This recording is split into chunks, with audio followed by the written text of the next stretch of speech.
misi yaninde Samitagi misi yaninde Yamna laibak thiba thodok amada Thoubal District Hospital da Angang Unabada Angang Hinghauraga Mama Leikhidrabi asi Doctor amadi staff singna thausadabadagi thokpani Maramaduna atuba matamda cheirak pibiyu haiduna khongjang changsinbaga loinana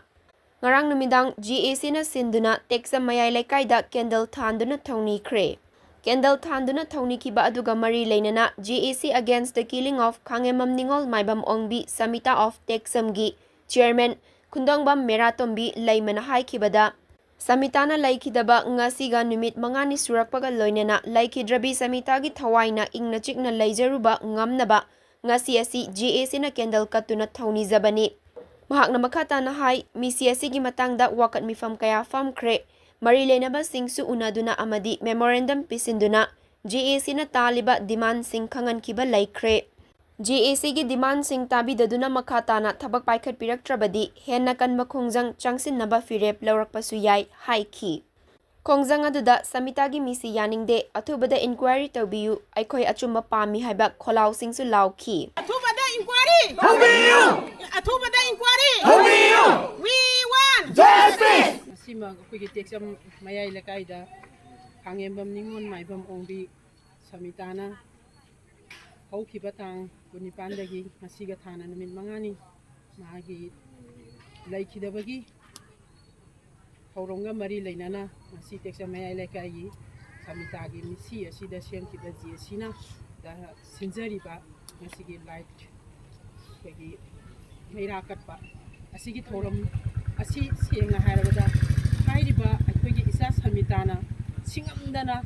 lairamlenda chatkibado ngasidi aikoina mahakpu ningsingboina mahaki condolence amaga loinana ngasi aikoigi teksam da lairiba GAC ga kusamnaduna maira paibi club amadi atop atopatagi lengbida iba ima ibelsing da loinana ngasigi aikoina pangthokjariba aikoigi maira katpagi thoram ase aikoina Leikhidrabi isa adugidamakta magi thawaina kitang oirasu santi phangabagidamata isagi mafamda aikoina ngasi maira asi kasabari loina na ngasi phawbada aikoina gahandagi chatharagliba aikoigi khongjang agitation akoi sitena protest hamdana amadi mari lainaba medical director dagi any DC dagi akoina changjanjara iba CMO adagi tasengna akoi governor phawbada aikoigi DC gi kuthangda aikoigi memorandum pisangiba se aikoina pamiba memorandum gi pandam sing asigi manungda aikoina thabakta karigumba ngasi noni isi phawbasida karigumba onthoraktaba taragadi akoi sidagi henba makhataba akanba akoi khongjang kaya chathadana akoigi achumba wayalado akoi phangnanaba honanab gidamakta akoi ngasi thongna lingjen manana akoi leptana akoi mathangda kari agitation tawsige haibado akoi khanaraba matungda akoi hayeng hangsitagi akoi akanba khongjang se akoina pijagriba memorandum adugi pandamdo akoi lokhalakta taragadi akoi hena masi akanba khongjang changsandana Manipurda lairiba imai bel sing club sangsan khudimangna mase mateng pangbiyu